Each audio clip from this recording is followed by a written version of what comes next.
Every soul that ever lived has feared him. Kings begged, warriors wept, entire armies fell to their knees the moment they felt his presence. He was Marin, the god of death, and in 10,000 years of existence, not one soul had ever looked him in the eye. Until her name was Saren, and she had been dying for 3 years. Not quickly, not dramatically, the slow kind of dying, the kind that teaches you that death is not the enemy. Waiting is. She had watched her mother go, then her father, then the village healer, who had promised her she would be fine. She was not fine, but she had stopped being afraid. Somewhere between the second funeral and the third, fear had simply run out. So when she felt the cold one evening, the specific cold that has no weather explanation, she didn't run. She put down her bowl, turned around, and looked directly at the thing, standing in the doorway of her home, the god of death, who had come to collect her. "You're late," she said. In 10,000 years, nobody had ever said that to him. He had never been spoken to like that, ever. Gods had trembled before him. Odin himself chose his words carefully, in Marin's presence. And this mortal woman, this small, sick, exhausted mortal woman, had just told him he was late. He should have taken her. That was his purpose, his only purpose. Instead he said, "You are not afraid." "No," she said. "Why?" She picked up her bowl again, kept eating. "Because being afraid of you won't change anything. You'll take me when you take me. Being afraid just ruins the time I have left." He stood in her doorway for a very long time. Then he said something he had never said to any soul in 10,000 years. "What if I didn't?" She finally looked up. "Didn't what?" "Take you. Tonight." She stared at him. "Can you do that?" "I've never tried," he said. And for the first time in 3 years, Saren laughed. The agreement was simple, or so she thought. He would not take her. Not yet. In exchange, she had to answer one question. Honestly, every night. "What question?" she asked. "A different one each time," he said. "I want to understand why you are not afraid." She should have said no. Any sensible person would have said no. She said yes.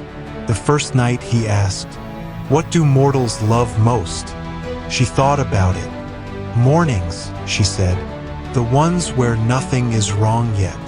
He came back the second night. "What do mortals fear most?" "Not death," she said. "Being forgotten." Third night. "What is the point of love if it always ends?" She looked at him for a long time. "That's the point," she said. "It ends. That's what makes it matter." He didn't come back the fourth night, or the fifth. On the sixth night, she opened the door herself. "Are you going to ask your question or not?" He stepped out of the shadows. "I didn't think you'd notice." "I noticed," she said. "Come in." He had visited 10,000 souls, watched civilizations rise and fall, seen every version of human suffering and human joy. He thought he understood mortals. He did not understand her. She asked him questions back. Nobody had ever asked him questions. "Do you get lonely?" He didn't know what to say, so he said the truth. "I don't know what that feels like." She nodded slowly. "I think you do. I think that's why you keep coming back." He should have left. He had other souls to collect, entire worlds waiting. He stayed. And slowly, night by night, the frost stopped forming. When he walked through her door, she noticed. She didn't say anything, but she noticed. One night she fell asleep. At the table mid-conversation, he sat there, in the quiet, watching her breathe, and felt something crack open, in a chest that had been cold for 10,000 years. He had broken a rule, the oldest rule. Death does not delay, not for anyone, not for anything. And he had delayed. For weeks, the other gods noticed. Odin called him. "The girl," Odin said. "Take her. Tonight." He stood before Odin's throne. For the first time in 10,000 years, he hesitated. "She is not ready," he said. "She was ready 3 weeks ago." Odin said, "You made her a promise. Now I am making you one. Take her tonight, or I will." He walked back to her cottage, slower than he had ever walked. She was awake, sitting by the fire. She looked up when he came in, and she knew. "Tonight," she said, not a question. "Tonight," he said. She nodded, looked back at the fire. "Okay, that's all," he said. "Just, okay." "I told you," she said quietly. "Being afraid won't change anything." He sat down beside her, in front of the fire, for the first time. Not in the doorway, not across the table. Beside her. "I don't want to," he said. She turned and looked at him. "I know," she said. "I know you don't." He stayed until the fire burned low. Then he said, "There is one thing I can do. It has never been done before. I don't know if it will work." She turned to look at him. The deal was one honest answer. "Per night," he said. "You have given me more than that. Far more. So I owe you something. The god of death owes you a debt, and I intend to pay it." "What are you going to do?" He stood, walked to the door, turned back. "Something I should have done. 3 weeks ago." He went to Odin, not summoned, not ordered.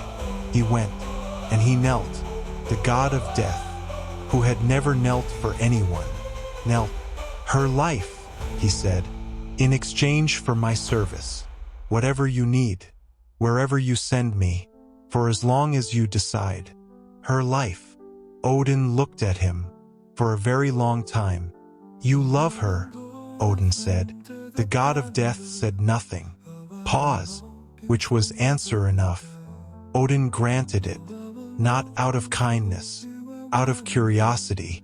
He had never seen the god of death want anything before.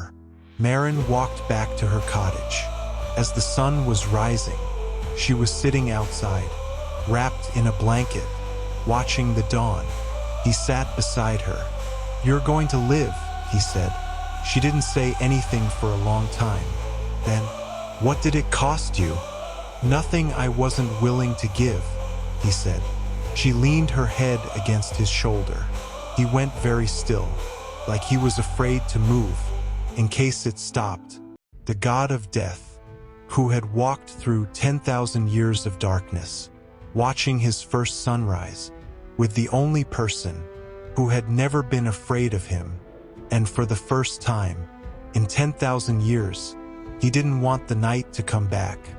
If the story stayed with you, subscribe to WhisperTales Dark.